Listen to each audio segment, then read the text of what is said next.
Welcome back. I'm still spinning around on my chair. I've got a masterclass in jam coming your way, and there'll be more from top singer-songwriter Katie Melua a little bit later. But first, making a debut on Saturday morning, in fact, a debut at my house as a chef whose restaurant regularly sweeps the boards at the British Curry Awards. It's the brilliant, the hugely talented Dipna Anand. Great to have in the shop.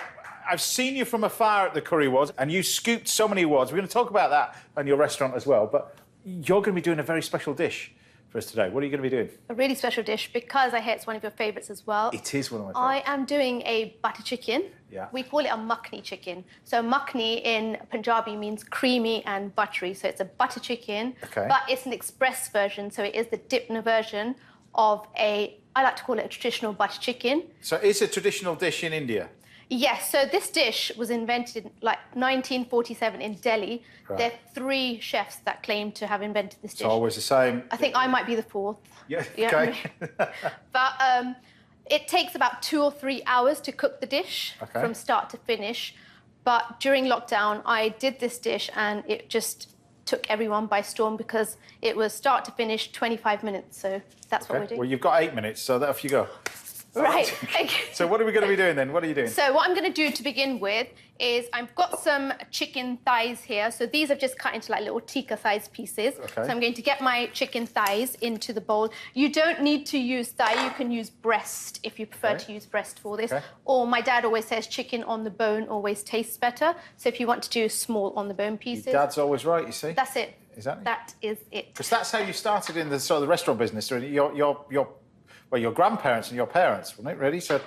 Yes, so I started in the restaurant business. I'm looking for my spices now. But I grew up in and around the restaurant business. And, yeah, I think it's fair to say cooking is in my blood. In your blood, but not in your brother's blood, because you say that he can't even boil an egg. Is that right? You know what? He's progressed a little bit. Has so he can do cheese on toast now. Really? Yeah, lockdown helped him a little bit. Cheese on toast? Really good. OK, so what have we got in there, then? So I've added some olive oil. Yeah. I've added some ginger and garlic paste, and I've also added a secret ingredient, which I'm going to let you into the secret in a second. But for your Makhani chicken, you want to create like a tandoori flavour, and I appreciate not everyone has a clay oven at home. So I create that tandoori flavour by using smoked paprika. Okay. And so I've added smoked paprika, ginger garlic, your salt, some olive oil, and now I am just marinating this through. I'm going to also add a touch of cumin powder. I'm going to add cumin seeds in the sauce, but powder will just stick to this chicken really, really well. Okay. And just giving it a good old... So your restaurant itself, explain to us about, I mean, the restaurant, it started off small, now it's huge, this restaurant.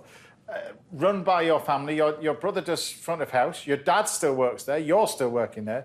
It's very much a family-run place. It is. My dad and his brother opened the first brilliant restaurant in 1975 in Southall. Yeah. My grandfather opened the very, very first brilliant restaurant, nightclub and hotel in Kenya, Nairobi in the 1950s. As you do. Yeah. So all the recipes have been passed down from my grandfather to my father and now to me. And now I have 2 little nephews who take a very keen interest in the kitchen. So I like to say the restaurant is in its 4th generation now. That's good. Yeah. All right. So we've got our chicken there. Chicken is done.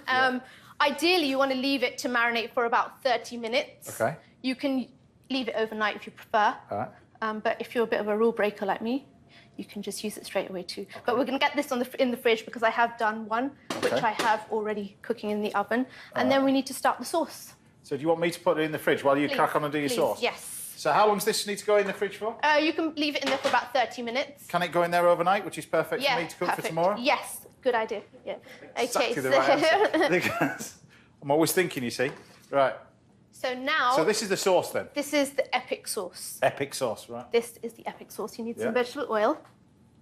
You need some onions. Yeah. Now, traditionally, you don't add onions into a Makhani chicken. So traditionally in India, they don't, but they add sugar instead. My way is using onions to create that little sweetness and that little caramel taste. So I'm going to go in with some vegetable oil. And then what I want to get in is my cumin seeds. So let me get my spice box. So when did you start working in the restaurant? What age would you start working in the restaurant? I was about 7. Really? 7 years old in the restaurant? Yeah, my brother was 2 years younger than me. Right. And took a keen interest from a really young age, actually. in the restaurant business. And I think that's what developed my passion for the food industry, and that's what I'm doing. That's why I'm doing what I'm doing today. Yeah. Great. So in we go. That's cumin seeds. So yes, that's cumin, and once your cumin's talking to you, you're going to go in with your. I like that expression. Once the cumin is talking to you. Yeah. And then we're just going to cook this off. Now, this is a crucial step in Indian cooking. Yeah. You've got to get your onions caramelized and really, really brown. In fact, the browner they are, the better the masala is going to taste. Okay. You can't keep your onions kache. Can you say that? Kache. That means raw. Okay. So you can't keep them kache. Yeah. That was good pronunciation. Yeah, you can't keep them raw. They have to be nice and caramelized like this before you're in with your next ingredient. So the first one is ginger and garlic paste. Okay. So we have marinated our chicken in ginger garlic, but more going into the sauce now. So ginger garlic in there, and also some green chili. So go in with some green chili here as well. Do you like chili? Love chili. Okay, so these are bird's eye green chilies. They're pretty spicy. And then you're just going to give this a mix. And then we are ready for our tomatoes. So that's going to calm the mixture down a little bit. Yeah. And I'll also... So do you take tin tomatoes for this, or passata? What do you use? So you can use fresh if you like, or you can use tin, but just make sure you puree them because you just want them nice and smooth. Also, if you notice, I cut the onions really, really nice and fine, just so that you don't have to blend the masala. I mean, you can blend the masala, but if you do it this way, then there's no need to blend the masala. And what I usually do is, when I'm adding my spices, just take it off the heat, because this will chitte all over you. That means splashes. It'll do what? Chitte. You'll get chitte, and you'll get like little spots. Got it. Of spices all over you. So I'm going to go ahead and I'm going to add my spices. So the first one I want to add is our turmeric. So haldi. Haldi goes in just for the colour. Yep. And of course, great digestive properties in turmeric as well. Some red chilli. You said you're okay with spice? I'm okay with spice. Okay, right, there we go. And now I also want to add some coriander powder. So that goes in as well for a nice earthy and warm taste. And also some seasoning in this as well, so a little bit of salt. We have... people are surprised the amount of salt that people put in, but it does need it, doesn't it, really? Yes. And I'm going to get this back onto the heat. This sauce, one of the secrets in perfecting this sauce is, let me put the butter in as well, is cooking the masala until it starts to sizzle. So I'm just going to put the lid. This is why I said that what you want to do is ensure that you put all your spice, take it off, put your spices in, put it back, because it will start to spit and splash. But that's just one of the joys of cooking Indian food. So I'm going to go in with some butter as well. And now, just going to give that a shake. And that is going to take a good 4 or 5 minutes. What I normally do is lift the lid and just give it a mix. I normally use the lid as a shield, because this can get really, really hot and it does splash, but that's just one of the joys of cooking Punjabi food and getting it perfect. So that's going to take about 4 or 5 minutes, and I'm going to swap over because I have done one that is cooked to perfection. So this is how your masala should be. The oil and the butter has seeped out of the edges, and that one's going to start spitting, but that one is cooked. So we're going to go in with our double cream, just let that heat through. So yeah, that one is perfect. Now I'm going to go ahead and add my double cream into... Whoa, so quite a bit of double cream. Quite a bit of double cream, yes. And then give that a mix together.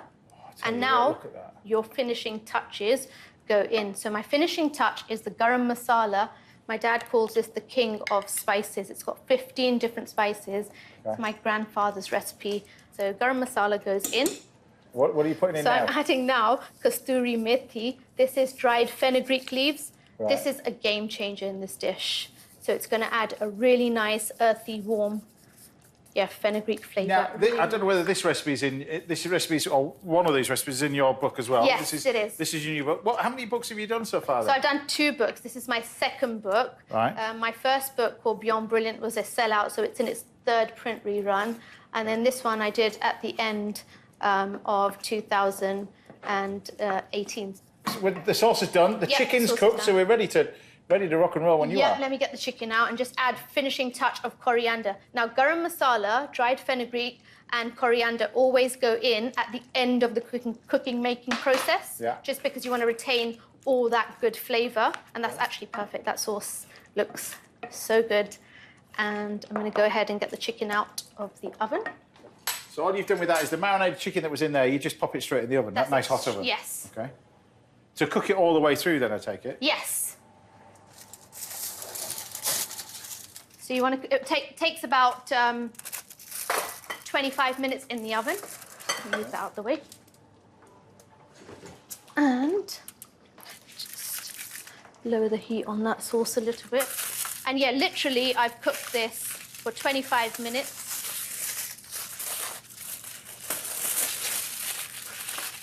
And that just goes straight in to that sauce.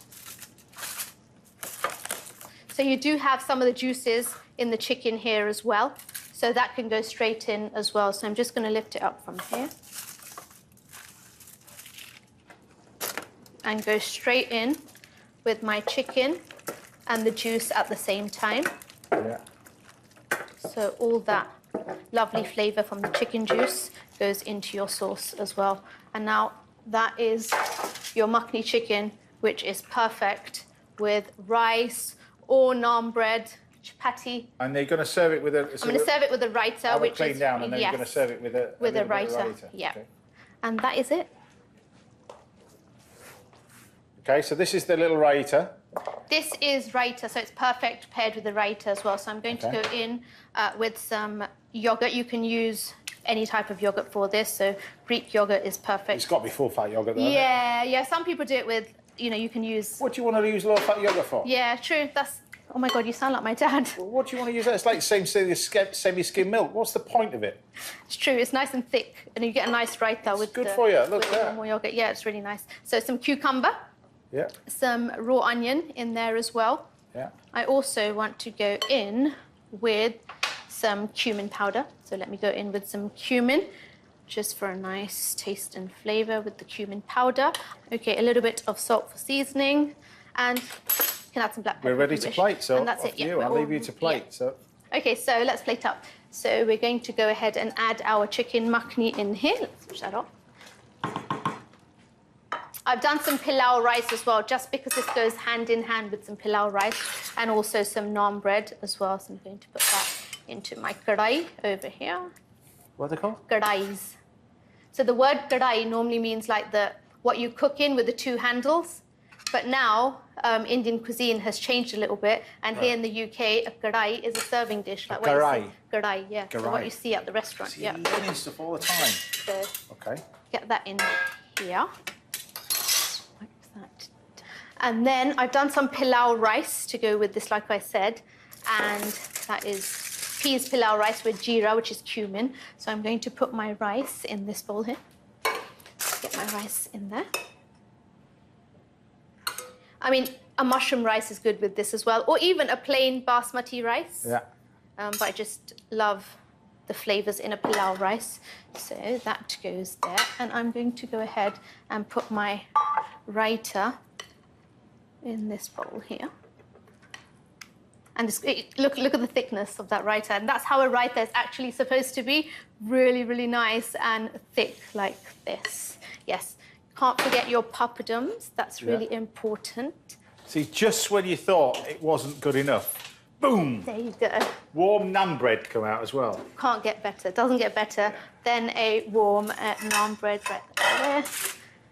There you are. So just cut these into little triangles, put a bit of butter on them, and then just... So tell me, while you're plating this up, do you call it a butter chicken curry, a butter chicken curry? It's a butter chicken. It's a butter chicken? It's a butter chicken. A butter chicken's a butter chicken when it's a butter chicken. That's it. Not a butter chicken.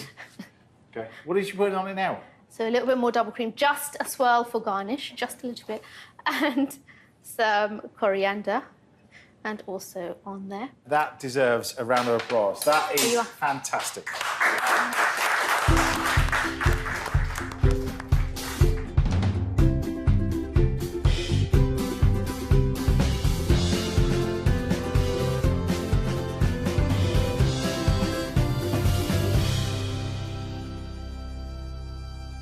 I have to say, this smells spectacular.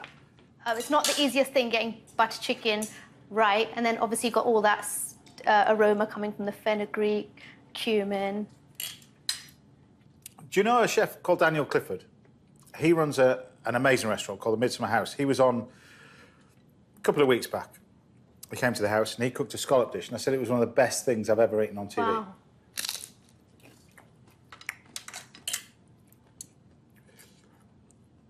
This is in the top 5. Oh, thank you. I'm glad you've enjoyed it. It is amazing. Oh, it is thank absolutely. There's butter chicken curry and there's butter chicken, or butter. Butter chicken curry. But the flavours that you get, what's great about this is you just get flavours all the way through and it never stops. Yeah, and that's what a butter chicken is supposed to be, like a proper traditional Makhani chicken. It was hard to get the flavour of the clay oven, but once I got it, I got it. I'm so excited, I nearly wet myself. Anyway, right. Dipna, Anand, everybody! That'll be in the newspaper. Anyway, right. Stephen Terry will be cooking later, and I've got a masterclass in jam coming right up. But after the break, I'll be down by the riverbank with a mouth-watering recipe for kebabs. See you in a minute. I'm going to dive into this. This is delicious.